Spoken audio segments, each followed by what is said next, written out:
ఇప్పుడు మనం చూస్తున్నది fresh bowl horticulture private limited.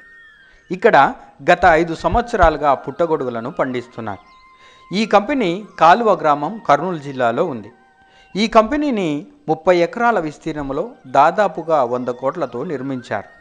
White button అనే పుట్టగొడుగు రకాన్ని ఎంచుకొని ఒక రోజుకు దాదాపుగా 10 టన్నుల వరకు పుట్టగొడుగులను ఉత్పత్తి చేస్తున్నారు. ఈ పుట్టగొడుగులను ఉత్పత్తి చేయడానికి వీరు ఎలాంటి రా మెటీరియల్ వాడారు, ఏ పద్ధతిలో పండిస్తున్నారు, పుట్టగొడుగులు తయారు కావడానికి ఎన్ని రోజులు పడుతుంది అనే పూర్తి వివరాలు క్షుణ్ణంగా స్టెప్ బై స్టెప్ ఈ వీడియోలో చూపించాం. కాబట్టి ఈ వీడియోను పూర్తిగా చూడండి, 10 మందికి షేర్ చేయండి.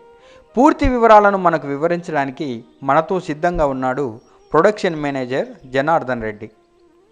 మనం ఇప్పుడైతే ఇక్కడ fresh bowl horticulture private limited అనే ఒక మనము వ్యవసాయ ఫామ్ అనే ఇది.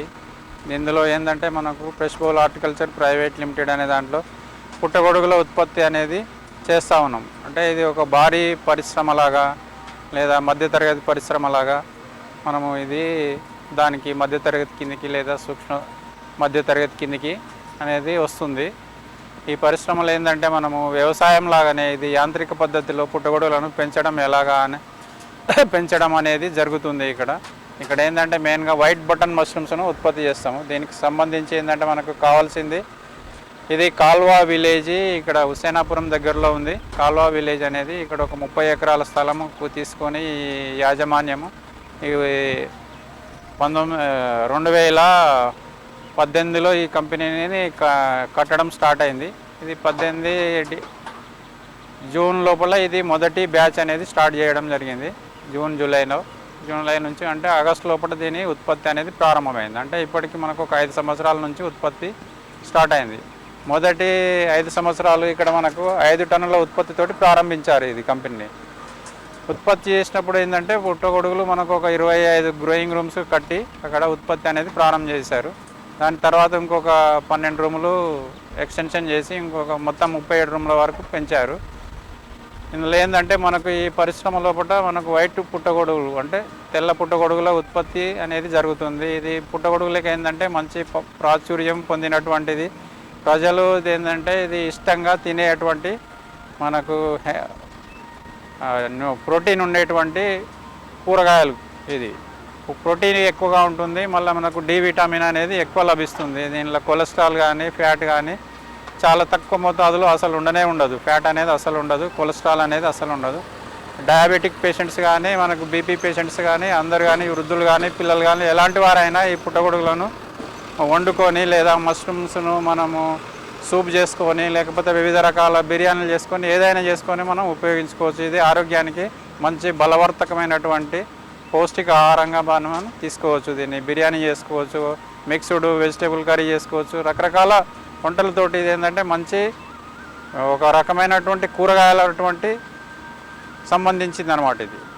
ఇది ఎలా మనం ఉత్పత్తి చేస్తామంటే మనకు క్లుప్తంగా చెప్తాము. ఇది ఏంటంటే ఇది కాల్వా విలేజ్లో ఇప్పుడు స్థాపించబడింది. ఇక్కడ సుమారుగా ఒక 200 మంది వరకు మనకు పనిచేస్తారు. ఇక్కడ వాళ్ళకి చుట్టుపక్కల ఉండేవాళ్ళు ఒక 100 మంది మనకు ఇక్కడ డైరెక్ట్గా ఉపాధి అనేది దొరుకుతుంది. ఇండైరెక్ట్గా మళ్ళీ మనకు గడ్డి సప్లై చేసే వాళ్ళు, ఇప్పుడు మష్రూమ్స్ తయారైనవి వివిధ ప్రాంతాలకు తీసుకుపోవడానికి ఆటోలు, ఒక 5-6 ఆటోలు, DCMలు, ఇట్లా చాలా రకాలకు ఇక్కడ చుట్టుముట్టు ఉన్నటువంటి 10-15 గ్రామాలకు మొత్తం ఇది కంపెనీ ఉపాధి అనేది కల్పిస్తుంది. ఇక్కడ రోజుకు మనకు 5 నుంచి 10 టన్నుల వరకు పుట్టగొడుగులు అనేది ఉత్పత్తి చేయడం జరుగుతుంది. ఇది సంవత్సరంలో 365 రోజులు ఎప్పుడు పనిచేస్తూనే ఉంటుంది. ఉపాధి అనేది ఈ కాలంలో ఉండదు, అన్సీజన్ అనేది ఉండకుండా అందరికీ ఉపాధి అనేది ఎప్పుడు 365 రోజులు ఇక్కడ ఉండే ప్రాంతం వాసులకు మరియు మనకు అన్స్కిల్డ్ లేబర్గా ఉన్నటువంటి వివిధ వేరే రాష్ట్రాల నుంచి కూడా వచ్చి ఒక 50 నుంచి 100 మంది వరకు వేరే రాష్ట్రాల నుంచి వచ్చి ఇక్కడ పనిచేస్తున్నారు. వాళ్ళు కూడా వేరే ఇతర రాష్ట్రాల వాళ్ళు కూడా ఉపాధి అనేది దొరుకుతుంది. ఇది ఏంటంటే పుట్టగొడుగులు తయారు చేసుకోవడానికి మనకు కావాల్సింది ముడి సరుకు గడ్డి అంటే మనం రైతుల నుంచి గడ్డిని కొంటా ఉన్నాము. గడ్డిని చెరుకు పిప్పిని కొని ఇక్కడ స్టాక్ పెడతాము. దాని తర్వాత పౌల్ట్రీ మాన్యూర్ అంటే కోళ్ళ ఫారం నుంచి దాని వచ్చేటువంటి వ్యర్థాలు అంటే వ్యవసాయం నుంచి వచ్చేటువంటి వ్యర్థాలను తీసుకొని మనము బలవర్తకమైనటువంటి ఫుడ్ వైట్ బటన్ మష్రూమ్స్ అనేటివి మనం ఇక్కడ పండిస్తాం.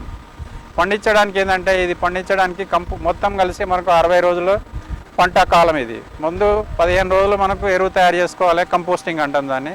ఆ కంపోస్ట్ తయారు చేసిన తర్వాత 15 రోజులు అవుతుంది. ఆ 15 రోజులు అయిన తీసుకుపోయి గ్రోయింగ్ రూమ్లో విత్తనం కలిపి గ్రోయింగ్ రూమ్లో వేస్తాము. అక్కడ ప్రాసెస్ లోపల 1 నెల వరకు మనకు ఎలాంటి ప్రొడక్షన్ అనేది రాదు. ఎందుకంటే వివిధ స్టేజ్లలో అది మైసీలియం అనేది పెరుగుతూ ఉంటుంది.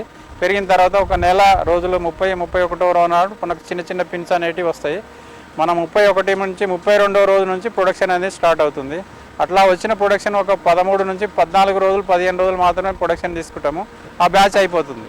అయిపోయిన తర్వాత ఏంటంటే దాన్ని తీసి పడేసి మళ్ళీ కొత్త బ్యాచ్ అనేది లోడ్ చేస్తాం. అంటే ఒక బ్యాచ్ మొత్తం సైకిల్ కంపోస్ట్ చేసి నుంచి దాన్ని తీసి మళ్ళీ దాన్ని డీకంపోస్ట్ అయిన దాన్ని మనకు రైతులకు ఇవ్వడం జరుగుతుంది. ఇట్లా మనము 1 నెలకు ఏంటంటే 25 బ్యాచ్లు లోడ్ చేస్తాము ఇక్కడ. అంటే ప్రతి నెల మనకు ఒక్కొక్క బ్యాచ్ నుంచి 40 నుంచి 50 టన్నుల కంపోస్ట్ అనేది వస్తుంది. ఇది ఏంటంటే సేంద్రియ రసాయనం లేకున్నటువంటి ఇది కంపోస్టు. మనకి ఇక్కడ ఉన్నటువంటి చుట్టుపక్కల ఉన్నటువంటి రైతులకు ఈ కాల్వా విలేజ్ తర్వాత హుసేనాపురం విలేజ్ తాండా వీళ్ళకు మేము ఫ్రీగానే ఇస్తున్నాం ఈ కంపోస్ట్ని. ఈ కంపోస్ట్ని ఇవ్వడం వల్ల వీళ్ళందరూ చెరుకు ఏంది బనానా అంటే ఇది పత్తి వాళ్ళకి చేనులోకి వేసుకొని మనం ఎలాంటి డబ్బులు లేకుండా ఇటు సోషల్ సర్వీస్ లాగా ఇది ఫ్రీగా ఇస్తాము. ఓన్లీ ట్రాన్స్పోర్ట్ ఛార్జ్ మాత్రమే తీసుకుంటాము, లారీ కిరాయి అనేది. ఇంకా వేరేది ఏం తీసుకోము. ఇంకా దూరం వాళ్ళు తీసుకుపోతే వాళ్ళకు కూడా అవైలబుల్గా ఉంటుంది. ఇది ఏంటంటే సేంద్రియమైనటువంటి మనకు రసాయనాలు కలపనటువంటి మనకు ఇది కంపోస్ట్గా ఉపయోగపడుతుంది. ఇందులో ఏం చేసినటువంటి పంటలకు ఎలాంటి రసాయనాలు కానీ కీటకాలు కానీ సోకకుండా మనకు వ్యవసాయం అనేది ఉత్పత్తి బాగా జరుగుతుంది. ఇప్పుడు ఇది మనం ప్రతిరోజు అంటే ఒక 40 నుంచి 50 టన్నుల కంపోస్ట్ మనకు బయటకు వస్తుంది ఈ కంపెనీ నుంచి. అది ఎలాంటి మనకు హాని కలిగించకుండా పంటలకు చీడపీడలు తగలకుండా మంచి బలవర్తకంగా మనకు పంటలు ఎదగడానికి మనకు మంచిగా ఉపయోగపడుతుంది. ఈ అందరూ రైతులు కూడా ఇటు కంపోస్ట్ మష్రూమ్లు ఉత్పత్తి చేసిన తర్వాత వచ్చినటువంటి కంపోస్ట్ ద్వారా మనము పంటలకు ఉపయోగించి మళ్ళీ పంటలు పండించి దాన్ని మీరు మంచి లాభం పొందవచ్చు అని మనవి చేస్తున్నాం.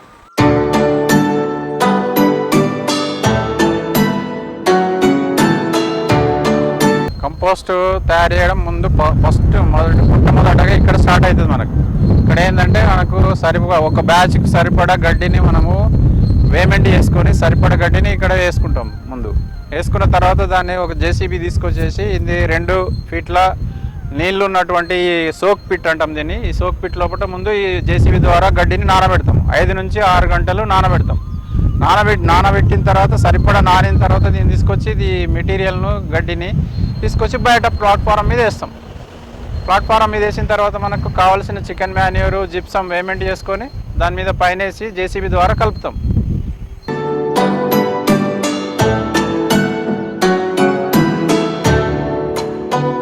ఇక్కడ నానబెట్టినటువంటి గడ్డిని జేసీబీ ద్వారా ఇలా వేస్తాం కుప్పగా వేసిన తర్వాత దీనిపైన ఇప్పుడు వేసాము ఇక్కడ ఏంది జిప్సము చికెన్ మాన్యూర్ వేసిన తర్వాత ఇప్పుడు జేసీబీ వస్తుంది, వేరే పని చేస్తుంది. ఆ తర్వాత ఈ జేసీబీ తీసుకుపోయి మనకు టర్నింగ్ మిషన్లో వేస్తుంది. టర్నింగ్ మిషన్ తర్వాత టర్నింగ్ ప్రాసెస్ స్టార్ట్ అవుతుంది.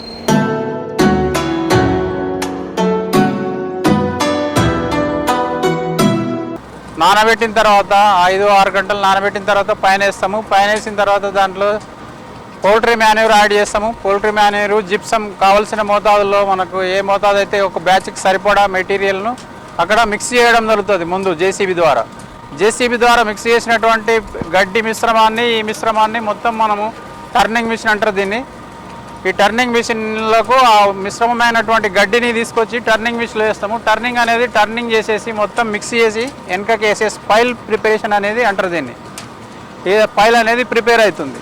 ఈ పైలు ఒకసారి ప్రిపేర్ అయిన తర్వాత దీన్ని మళ్ళీ రెండోసారి మిశ్రమంగా చేస్తాము, మళ్ళీ మూడోసారి మిశ్రమంగా చేస్తాము. ఇట్లా 2-3 సార్లు మిశ్రమం చేసిన తర్వాత దీన్ని మళ్ళీ జేసీబీ ద్వారా తీసుకొని మనము బంకర్లో లోడ్ చేయడం జరుగుతుంది. బంకర్లో లోడ్ చేసిన తర్వాత అక్కడ మనకు ఫెర్మెంటేషన్ స్టేజ్ అనేది కంప్లీట్ అయ్యేంత వరకు అక్కడ బంకర్ లోపల ఉంటుంది. దాని టెంపరేచర్ అనేది కంప్యూటర్ ద్వారా మనం సెన్సార్ ఫిక్స్ చేసి మానిటరింగ్ చేయడం జరుగుతుంది. అది మొత్తం 6 రోజుల ప్రాసెస్ జరుగుతుంది. ఫస్ట్ 3 రోజులు, దాని తర్వాత మళ్ళీ రీలోడింగ్ చేసి మళ్ళీ 3 రోజులు పాస్టరైజేషన్ కంప్లీట్ అయిన తర్వాత దాన్ని టన్నల్లోకి లోడ్ చేయడం జరుగుతుంది.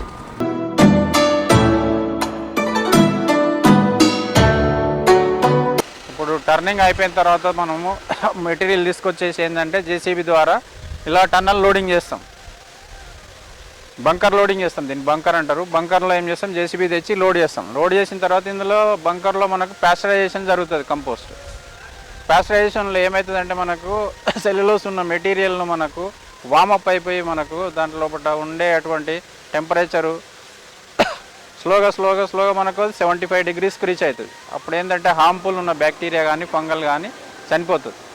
చనిపోయి ఏంటంటే మనకు అది డిగ్రేడ్ అవ్వడం స్టార్ట్ అవుతుంది. కంపోస్ట్ అంటే సాఫ్ట్నెస్ అనేది అవుతూ ఉంటుంది. మనకు పార్షల్లీ సాఫ్ట్నెస్ అవసరం. ఇందులో కింది నుంచి మనకు ఏరియేషన్ ఉంటుంది, అంటే ఏరియేబుల్ కంపోస్ట్ కావాలి మనకి. ఇది ఇందులో 6 రోజులు పడుతుంది. 6 రోజులు ఏంటంటే ఫస్ట్ 3 రోజులు ఉంటుంది. 3 రోజులు 75 degrees వచ్చిన తర్వాత దీన్ని బంకర్ టు బంకర్ చేంజ్ చేస్తాం. అంటే బంకర్ నుంచి తీసి ఆ జేసీబీ ద్వారా ఇంకో బంకర్లు వేస్తాం. ఇంకో బంకర్లు వేయడం అంటే ఏంటంటే యూనిఫామ్గా మనకు ఫెర్మెంటేషన్ అనేది జరుగుతుంది.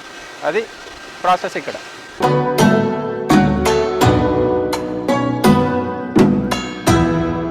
టన్నల్లో బాగా తయారైనటువంటి కంపోస్ట్ ఈ వ్యాగన్ల ద్వారా అక్కడ నింపుకొని ఇక్కడికి వచ్చేస్తుంది మనకు. అంటే ఇది గ్రోయింగ్ రూమ్లకు ఇక్కడికి వచ్చినప్పుడు ఏంటంటే యంత్రాల ద్వారా, అంటే లోడింగ్ మిషన్, ఇది లోడింగ్ మిషన్ తోటి మనము హెడ్ ఫిల్లింగ్ మిషన్ లోడింగ్ ద్వారా మనం ఈ లాంగ్ కన్వేయర్ నుంచి హెడ్ ఫిల్లింగ్ వచ్చి పంపిస్తున్నాం దీన్ని కంపోస్ట్ను. ఇక్కడ నుంచి వ్యాగన్ నుంచి మనకు కంపోస్ట్లోకి వస్తుంది. వ్యాగన్ లాంగ్ కన్వేయర్లోకి వస్తుంది. లాంగ్ కన్వేయర్ నుంచి మనకు అక్కడ ఉండే హెడ్ ఫిల్లింగ్ మిషన్లోకి వెళ్తుంది. హెడ్ ఫిల్లింగ్ మిషన్ నుంచి ఏంటంటే ఆ బెల్ట్ ద్వారా ఏమవుతుందంటే గ్రోయింగ్ రూమ్ లోపలికి వెళ్తుంది. గ్రోయింగ్ రూమ్లో మనకు కేక్ లాగా తయారైపోయి ఇది ప్రెస్ అయిపోయి ఒక కేక్ లాగా లోపలికి వెళ్తుంది. ఆ వెళ్ళేటప్పుడు అక్కడ మనకు స్పాన్ అనేది యాడ్ అవుతుంది మిషన్ ద్వారా. అంటే మిషన్లోనే మనకు యూనిఫామ్గా స్పాన్ అనేది మిక్స్ అయిపోయి గ్రోయింగ్ రూమ్లోకి వెళ్తుంది. గ్రోయింగ్ రూమ్లోకి వెళ్ళిన తర్వాత దీన్ని లెవెలింగ్ ప్రాసెస్ ఉంటుంది. లెవెలింగ్ చేయడం జరుగుతుంది. ఆ లెవెలింగ్ చేసినప్పుడు దానికి కూడా ఒక యంత్రం ఉంటుంది. ఆ యంత్రం పెట్టి మనము లెవెలింగ్ చేసి మళ్ళీ దీన్ని తడి ఆరిపోకుండా దాని మీద కవరింగ్ అనేది చేయడం జరుగుతుంది అన్నమాట. ఇప్పుడు లోడింగ్ ప్రాసెస్ అనేది జరుగుతుంది. ఇక్కడ చూస్తున్నారు కదా, అక్కడ తిరిగే దాంట్లో కూడా విత్తనం అనేది మిక్స్ అవుతుంది.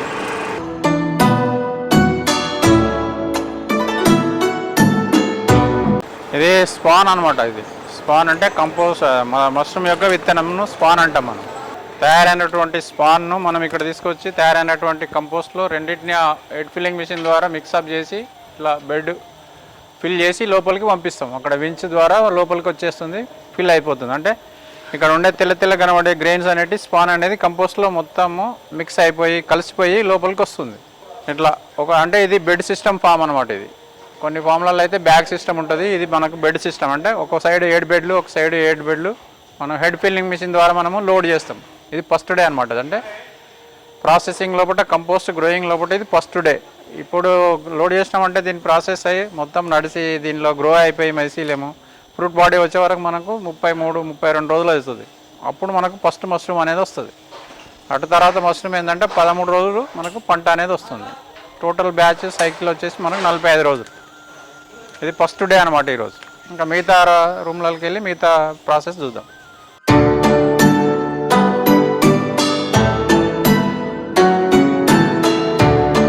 కంపోస్ట్ లోడింగ్ చేసిన తర్వాత ఇది 2వ రోజు. మనకు బెడ్ లోపల ఉండే ఇప్పుడు పైన ఉన్నటువంటి స్పాన్ మనకు ఫజ్ అవుట్ అయింది, తెల్ల కనబడుతుందంటే అది గ్రో అవ్వడం స్టార్ట్ అయింది అనమాట. సెకండ్ డే 2వ రోజు.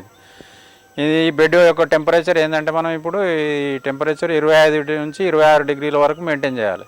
అది మెయింటైన్ చేయడానికి ఏంటంటే ఇక్కడ ఉన్నటువంటి సిస్టమ్ ఏంటంటే కంప్యూటరైజ్డ్ సిస్టమ్. ఇట్లా సెన్సార్స్, ఇది ఫస్ట్ సెన్సార్. ఇది ఇలా ఈ సెన్సార్స్ని లోపల పెడతాం. ఇట్లా అంటే మిడిల్ పార్ట్ అంటే బెడ్కు మధ్యలో ఎంత టెంపరేచర్ ఉందనేది రికార్డ్ చేస్తుంది. ఇలాంటి సెన్సార్స్ మొత్తం ఈ రూమ్లో 4 ఉంటాయి. గాలిలో ఉండే ఎయిర్ను చూపెట్టే సెన్సార్ అక్కడ ఉంటుంది. గాలిలో ఎయిర్ ఎంత ఉంది, మళ్ళీ లాస్ట్ చివరికి ఒకటి ఉంటుంది. ఈ ఒకటి అంటే 3 ఏమో ఎయిర్ సెన్సార్స్ ఉంటాయి, 4 ఏమో కంపోస్ట్ సెన్సార్. మొత్తం 7 సెన్సార్ల ద్వారా మనకి ఇందులో ఎంత హ్యూమిడిటీ ఉంది, కంపోస్ట్ టెంపరేచర్ ఎంత మెయింటైన్ అవుతుంది అనేది రెగ్యులేట్ చేసుకొని అది ఆటోమేటిక్గా మనకు కూలింగ్ కానీ ఎయిర్ వెలాసిటీ కానీ పెంచడం తగ్గించడం కంప్యూటరైజ్డ్ ద్వారా జరుగుతుంది.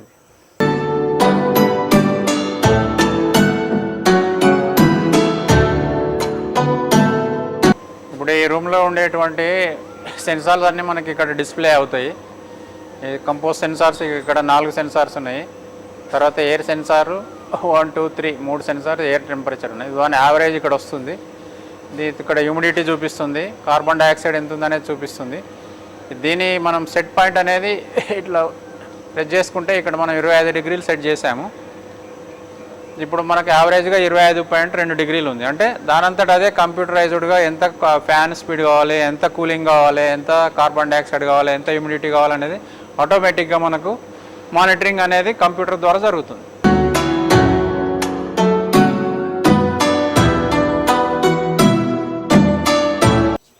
ఇది లోడింగ్ తర్వాత మనకి ఇది 13వ రోజు. ఈరోజు 13వ రోజు మనం కవర్ తీసేసి కండెన్సేషన్ వాటర్ కనబడుతుంది బెడ్ పైన.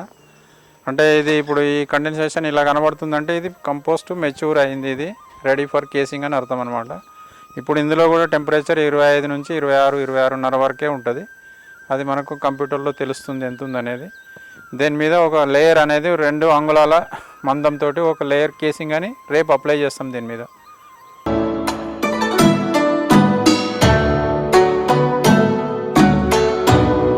కేసింగ్ వేసాము, ముందు రూమ్లో చూసాము మనము. ఇప్పుడు ఏంటంటే కేసింగ్లో కూడా ఇప్పుడు 2 అంగుళాల కేసింగ్ వేసాము. ఈ 2 అంగుళాల కేసింగ్లో కూడా మనము 70% మాయిశ్చర్ అనేది మెయింటైన్ చేయాలి. దానికి వాటరింగ్ అనేది జరుగుతుంది. మనకు బెడ్లో ఉండేటువంటి మైసీలియం ఏంటంటే ఇప్పుడు కేసింగ్లోకి వస్తుంది. కేసింగ్లోకి రావడానికి ఏంటంటే దాంట్లో బెడ్ లోపల మాయిశ్చర్ అనేది కరెక్ట్గా మెయింటైన్ చేయాలి. మనము మెయింటైన్ చేసినప్పుడు అయితే మనకు అది హెల్దీ ఉండే మైసీలియం అనేది మనకు దీంట్లోకి కేసింగ్లోకి ఎంటర్ అవుతుంది. కేసింగ్లోకి ఎంటర్ అయిన తర్వాత మనకు పై సర్ఫేస్ వరకు వస్తుంది. సర్ఫేస్ వరకు వచ్చిన తర్వాత దాన్ని ఏం చేస్తాం, కేసింగ్ను మళ్ళీ రఫ్లింగ్ అని చేస్తాం. రఫ్లింగ్ అని చేసిన తర్వాత మళ్ళీ రీజనరేట్ అవుతుంది. అంటే మళ్ళీ ప్రొడ్యూస్ అయిపోయి మైసీలియం అనేది మొత్తం పైకి వచ్చేస్తుంది టాప్. అప్పుడు మనకు యూనిఫామ్ మష్రూమ్ రావడానికి సరిపడా మైసీలియం వచ్చినప్పుడు దాన్ని కూల్ డౌన్ స్టేజ్కి మారుస్తాం. ఏంటంటే ఇప్పుడు ఇది తెల్ల కనబడేదంతా ఇప్పుడు మనకు మైసీలియం అనమాట. మైసీలియం అనేది టాప్ సర్ఫేస్లోకి వచ్చింది. ఇది కూల్ డౌన్ నడుస్తుంది. ఇప్పుడు కూల్ డౌన్ నడవడం వల్ల ఏంటంటే టెంపరేచర్ అనేది ఇప్పుడు 17 డిగ్రీస్కి డ్రాప్ అయింది. డ్రాప్ అయిపోయి తెల్లగా మనకి నాటింగ్స్ అనేది ఏర్పడుతున్నాయి అనమాట.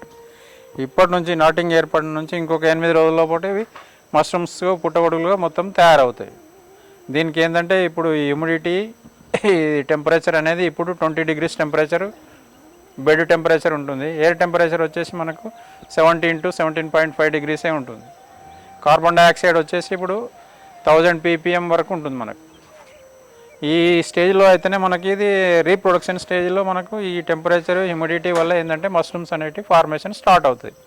స్టార్ట్ అయ్యి మనకు ఫ్రూట్ బాడీ అనేది ఇంకొక 8 days లోపల దీంట్లో హార్వెస్టింగ్ స్టార్ట్ అయ్యేటువంటి మష్రూమ్స్ అనేటివి ఇంకొక 8 రోజుల్లో మనకు కనబడతాయి దీంట్లో. అప్పుడు 8వ రోజు నాడు మనం హార్వెస్టింగ్ చేసుకోవచ్చు. నెక్స్ట్ వేరే రూమ్లో మనం చూద్దాం.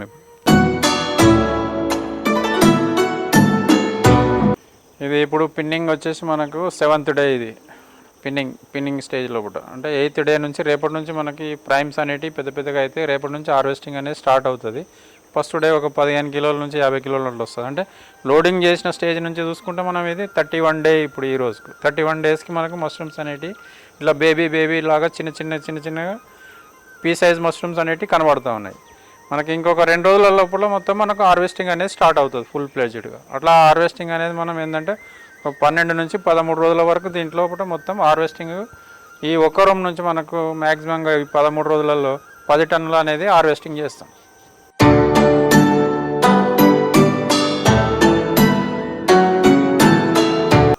ప్రియమైన రైతు సోదరులారా, మనము పండించినటువంటి పంటలు, మీరు పండించినటువంటి పంటలు కానీ, మీ స్నేహితులు కానీ, మీ పక్కవారు బంధువులు కానీ ఎవరైనా పండించినటువంటి పంటలు మరియు ప్యాకింగ్ చేసినటువంటి కూరగాయలు కానీ, విత్తనాలు కానీ ఏదైనా లాభసాటిగా ఉండేటి అమ్ముకోలేని పరిస్థితులలో ఉన్నట్లయితే దాన్ని ఎక్కడ తీసుకుపోవాలి, ఎక్కడ అమ్ముకోవాలని తెలియజేయడానికి ఇదంతా మనకు ఉపయోగకరమైనటువంటి ఒక యాప్ భరోసా యాప్ అనేది మనకు ప్లే స్టోర్లో అవైలబుల్గా ఉంది. ఎవరైనా సరే మీ స్మార్ట్ ఫోన్లో మొబైల్ ఉన్నట్లయితే మీ దగ్గర మొబైల్ నుండి మనకు స్మార్ట్ ఫోన్ ద్వారా భరోసా యాప్ను అనేది మనం డౌన్లోడ్ చేసుకొని మీరు మీ పండించినటువంటి పంటలను కానీ కూరగాయలను కానీ ప్యాకింగ్ చేసినటువంటి ఫుడ్స్ని కానీ వెజిటేబుల్స్ని కానీ మీ యొక్క వ్యవసాయ యాంత్రిక పరికరాలను కానీ ఎవరికైనా అద్దెకి ఇవ్వాలన్నా కానీ అమ్మాలన్నా కానీ ఏదైనా రకరకాలుగా మనము ప్రజలకు ఉపయోగపడే వాటిని ఇప్పుడు దూర వారం కాకుండా, ఎందుకంటే ఎక్కడికో మార్కెట్కు వెళ్ళాల్సిన అవసరం లేకుండా మనము సులభంగా మార్కెట్ చేసుకోవడానికి ఈ యాప్ ద్వారా మనకు ఒక ఏంటంటే అడ్వర్టైజ్మెంట్ లాగా మనం ఉపయోగించుకోవచ్చు. మరియు విస్తారంగా మనకు వాళ్ళు ఎవరైతే ఈ యాప్ ద్వారా మనకు చూస్తారో వాళ్ళు పలానా వస్తువు పలానా కూరగాయలు ఇవి మనకు అందుబాటులో ఉన్నవి దగ్గరలో ఉన్నాయని సులభంగా మనము ప్రచారం చేసుకోవడానికి మంచి సాధనంగా ఉపయోగపడుతుంది. ఇదేం లేదు, మనము ప్లే స్టోర్ నుంచి మనము భరోసా యాప్ని డౌన్లోడ్ చేసుకొని మీరు ఉత్పత్తి చేసినటువంటి కూరగాయలను బ్రాండ్ నేమును కానీ మీరు ఏదైతే తయారు చేస్తున్నారో ఏదైతే పండిస్తున్నారో ఉత్పత్తులు అవి ఎంత అందుబాటులో ఉన్నాయి, ఎక్కడున్నాయి, మీ అడ్రస్ ఇవ్వచ్చు. అందులో ఇవి ఇక్కడ అవైలబుల్ ఉన్నాయి, సరసమైన ధరలకి ఈ రకంగా ఉంది. లేదంటే మీరు ఏదైనా వస్తువులను కానీ లేకపోతే యాంత్రిక పరికరాలను కానీ మీరు ఎవరికైనా అద్దెకి ఇవ్వడానికి కానీ బాడుగకి ఇవ్వడానికి కానీ ఉపయోగించుకోవచ్చు. అడ్వర్టైజ్మెంట్ లాగా కూడా ఉపయోగపడుతుంది మరియు ఇతరులకు సహాయకారిగా ఉంటుంది. ఎవరైనా దీని ద్వారా ఉపాధిని కూడా పొందే అవకాశాలు కూడా మెండుగా ఉంటాయి. ఈ యాప్ ద్వారా మీ యొక్క భరోసా యాప్ అనేది దాంట్లోపట మీ పరికరాలను కానీ వాటిని మీరు ఫోటోల ద్వారా అప్లోడ్ చేసి అందరికీ పరిచయం అయ్యే విధంగా పరిచయ వేదికగా కూడా ఇది మంచి ఉపయుక్తంగా ఉండి లాభసాటిగా లాభాన్ని పొందగలరని ఈ యాప్ను అందరూ ఉపయోగించి అందరూ సర్వ ప్రజలకు కూడా అందుబాటులో ఉంచి మీరు కూడా లాభము పొందగలరని తెలియజేస్తున్నాం.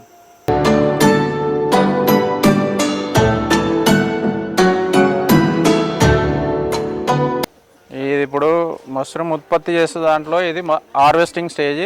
ఇది పెద్దగా అయింది కదా, ఈ సైజు ఇలా ఈ సైజు అయిన దాన్ని కటింగ్ చేస్తారు. ఈ సైజు ఇలా ఈ పెద్ద అన్నీ తీస్తారు.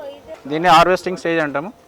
ఇది తీస్తారు, ఈ సైజు నుంచి పైకి ఉన్నాయన్నీ తీస్తారు. అంటే 35 mm నుంచి మనకు 50 mm ఉండే సైజు డయా మష్రూమ్ దీని అంటే ఫ్రూట్ బాడీ రెడీ అయిందనమాట. ఇది మెచ్యూరిటీ అయింది. దీన్ని హార్వెస్టింగ్ చేసి మనకు ట్రేలర్లో వేస్తారు. ఆ ట్రేలు మనకు ప్యాకింగ్ చేయడానికి వెళ్తాయి. ఇక ప్యాకింగ్ అయిన తర్వాత అవి మార్కెట్కి వెళ్తాయి. ఈ హార్వెస్టర్స్ ఏంటంటే ఒక్కొక్క స్టేజ్ నుంచి ఒక్కొక్క స్టెప్, ఒక్కొక్క బెడ్ నుంచి ఇంకో బెడ్కు ల్యాడర్స్ ఉంటాయి. ల్యాడర్స్ ద్వారా పైకి ఎక్కి కట్ చేస్తారు. ఈ కట్ చేసి నిదానంగా, ఎందుకంటే దీన్ని ఎటువంటి సున్నితమైన ప్రోడక్ట్ ఇది డ్యామేజ్ కాకుండా ఏం కాకుండా సున్నితంగా తిప్పుకుంటూ తీస్తారు. తీసి రూట్ పోర్షన్ ఏదైతే ఉందో root portion knife stainless steel knife తోటి కట్ చేస్తారు. కట్ చేసిన తర్వాత మనకు బైట్ బటన్ కప్ పూరా ఇట్లా హార్వెస్ట్ చేసినవి అనమాట. హార్వెస్ట్ చేసిన మష్రూమ్స్ ఇట్లా మనకు కప్పులలో వేస్తారు. ఒక్కొక్క కప్పులలో 15 నుంచి 16, 18 వరకు పీసులు వేస్తారు. ఇది 200 గ్రాముల వరకు ఉంటుంది అనమాట. ఇది ఫైనల్ ప్రోడక్టు. ఇది మనకు మార్కెట్కి పంపించేది ఇదే ఫుడ్.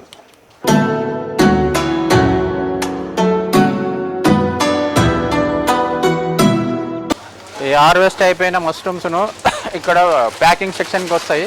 వచ్చిన తర్వాత ఇలా ఏమైనా డ్యామేజ్ ఉన్న వాటిని ఏమైనా ఉంటే ఇలాంటివి ఉంటే తీసేస్తారు.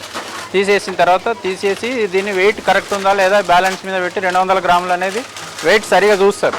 చూసిన తర్వాత పక్కకు పెడతారు. పక్కకు పెట్టిన తర్వాత మా కంపెనీ ఇది fresh bowl horticulture private limited అనే లేబుల్ ఉన్నటువంటి దాన్ని మనకు ఈ కవర్కు తొడిగిస్తారు. ఇట్లా తొడిగించిన వీటిని ఏం చేస్తారంటే ఈ ట్రేలో పెడతారు. ట్రేలో పెట్టిన తర్వాత ఇక్కడ నుంచి సీలింగ్ సెక్షన్కి వెళ్ళిపోతాయి. అక్కడ తర్వాత దాన్ని ఈ ప్యాకెట్ను సీల్ చేస్తారు. దీన్ని సీల్ వేస్తారు. సీల్ వేసిన తర్వాత అక్కడ ఇంకొకటి లేజర్ ప్రింటింగ్ మిషన్ ఉంటుంది. అక్కడ లేజర్ ప్రింటింగ్ తోటి దీని మీద date, manufacturing date, expiry date అనేది ప్రింట్ అవుతుంది.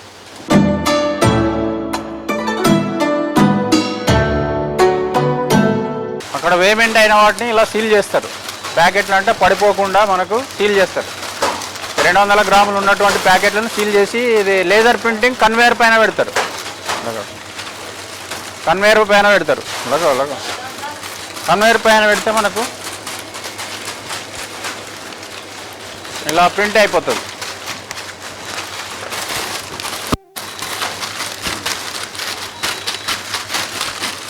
Manufacturing date, expiry date print అవుతుంది.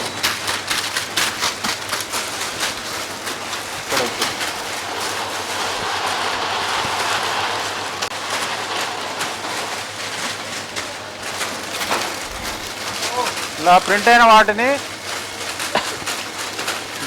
కాటన్ బాక్సులలో పెడతారు. పెట్టినప్పుడు ఒక మష్రూమ్ ఒక లేయరు, సెకండ్ లేయర్ ఐస్ పెడతారు, మళ్ళీ మష్రూమ్ పెడతారు, మళ్ళీ థర్డ్ లేయర్ ఐస్ పెడతారు, మళ్ళీ దానిపైన మష్రూమ్ పెడతారు. అట్లా ఒక్కొక్క బాక్స్లో 60 ప్యాకెట్లు ప్యాక్ చేస్తారు. ఈ ప్యాక్ చేసిన వాటిని సీల్ చేసి డీలర్కు పంపిస్తాం.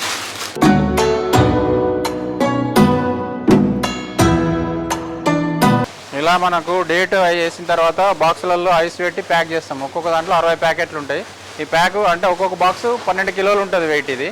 వీటిని ఏంటంటే మనం ఇప్పుడు డీలర్లకు పంపిస్తాం. ఇక్కడ నుంచి డీలర్లకు అంటే మాకు డీలర్లు ఎక్కడెక్కడ ఉంటారంటే main metropolitan cities Hyderabad, Vijayawada, Tirupati, Chennai, Bengaluru, Kadapa, Proddatur, Nellore, అలాంటి పెద్ద పెద్ద నగరాలకు, అనంతపురము, కర్నూలు, నంద్యాల, అంటే ఎక్కడెక్కడైతే మా డీలర్స్ ఉన్నారో వాళ్ళకు ఈ బాక్స్లను మనం ఇక్కడ నుంచి సప్లై చేస్తాం.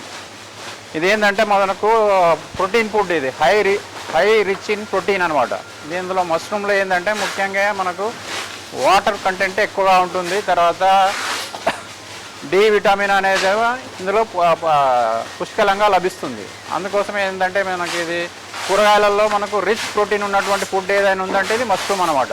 ఇది ఇట్లా ప్యాక్ అయిన తర్వాత మనకు మార్కెట్కి అనేది పంపిస్తాము. ఇప్పుడైతే ప్రస్తుతము దీని రేటు మేము కంపెనీ లోపల 200కు చిల్లరగా మనం 200 కిలో అమ్ముతున్నాము. డీలర్లకు ప్రాంతాన్ని బట్టి, డిస్టెన్స్ని బట్టి రేట్ అనేది మారుతూ ఉంటుంది. దీని సెల్ఫ్ లైఫ్ వచ్చేసి మనకు ఈరోజు పంపిస్తున్నామంటే మనకు 5 రోజుల వరకు మనకు సెల్ఫ్ లైఫ్ ఉంటుంది. ఇది అంటే 10 డిగ్రీల ఉష్ణోగ్రత లోపల నిల్వ చేసి ఉంచాలి.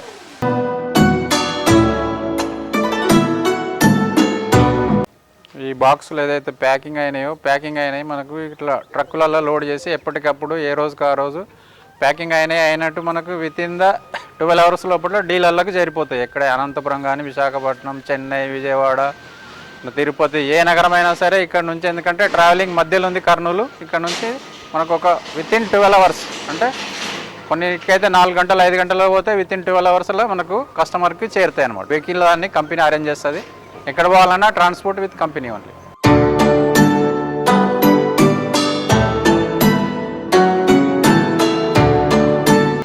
కంపోస్ట్ సిస్టమ్ తయారు చేయడానికి మనము హై టెక్నాలజీ తోటి మనము కంప్యూటర్స్ తీసుకున్నాం. ఇక్కడ కంప్యూటర్ ఫాలోయింగ్ ఉంటుంది మొత్తం అంతా. ఏంటంటే కంప్యూటర్లో సెన్సార్స్ పెట్టి వాటికి కావాల్సిన సెన్సార్ టెంపరేచర్ వచ్చిందా రాలేదా అనేది మాన్యువల్ చెక్ చేయడం కంటే మొత్తం కంప్యూటర్ అనేది కంప్యూటరైజ్డ్. ఇక్కడ బంకర్ లోడింగ్ నుంచి, బంకర్ 1 నుంచి 2 లోడింగ్ టెంపరేచర్స్ ఎలా ఉన్నాయంటే మినిట్ టు మినిట్ మొత్తం మన గ్రాఫ్ ద్వారా మనం దాని బ్యాచ్ పర్ఫార్మెన్స్ ఎలా ఉంది, దాన్ని ఎలా మూవ్ అవుతుంది అనేది ఇక్కడ నుంచి అడ్జస్ట్ చేసుకోవచ్చు. కావాల్సినటువంటి సదుపాయం కంప్యూటరైజ్డ్ టెక్నాలజీ అనేది మనం ఇక్కడ అరేంజ్ చేసుకోవడం జరిగింది. అంటే బంకర్లో ఎలా ఉండాలి, కంపోస్ట్ తర్వాత టనల్లో ఎలా ఉండాలి. కంపోస్ట్ ఇక్కడ ఉండే స్టేజెస్ ఏంటంటే ఫస్ట్ కంపోస్ట్ ప్రిపరేషన్ తర్వాత సోకింగ్ నుంచి బంకర్ లోడింగ్ నుంచి అది రీలోడింగ్ నుంచి తర్వాత మనకు ఫర్మెంటేషన్ ఎలా అవుతుంది. దాని తర్వాత 6 డేస్ ఫర్మెంటేషన్ అయిన తర్వాత మనకు టనల్లో లోడింగ్ చేస్తాం. టనల్లో లోడింగ్ లెవెలింగ్ స్టేజ్ ఉంటుంది. లెవెలింగ్ స్టేజ్ తర్వాత పాస్టరైజేషన్ స్టేజ్ ఉంటుంది. పాస్టరైజేషన్ స్టేజ్ తర్వాత కండిషనింగ్ స్టేజ్ ఉంటుంది. కండిషనింగ్ స్టేజ్ తర్వాత మనకు కూల్ డౌన్ స్టేజ్ ఉంటుంది. ఈ అన్ని స్టేజ్లన్నీ అయిపోయేంత వరకు మనకు కంపోస్ట్ అనేది ఫుల్ రెడీ అవుతుంది. దాన్ని మొత్తానికి మనం సెన్సార్ ద్వారా మానిటరింగ్ చేస్తాం ఇక్కడ నుండి.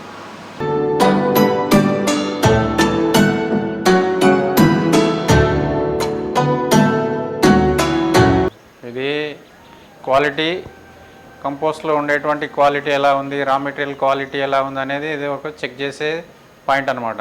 అంతే రా మెటీరియల్లో మాయిశ్చర్ ఎంత ఉంది, నైట్రోజన్ ఎంత ఉంది, యాష్ కంటెంట్ ఎంత ఉంది అనేది చెక్ చేయడానికి రా మెటీరియల్ ఎంత ఉంది, ఒక్కొక్క ప్రాసెస్లో ఒక్కొక్క స్టేజ్లో ఏ రకంగా ఇది కంపోస్ట్ తయారవుతుంది అనేది చెక్ చేయడానికి ఇది ఆర్ఎం ల్యాబ్ అనమాట. ఇక్కడ చెక్ చేసిన తర్వాత దానికి సరిపడా మనం మెజర్మెంట్ ప్రికాషన్స్ అనేది తీసుకొని బ్యాచెస్ అనేది కంపోస్ట్ రెడీ చేయడం జరుగుతుంది. ఒక్కొక్క బ్యాచ్ ఎలా పర్ఫార్మెన్స్ ఉందనేది ల్యాబ్ అనాలిసిస్ ద్వారా మనకు తెలుస్తుంది.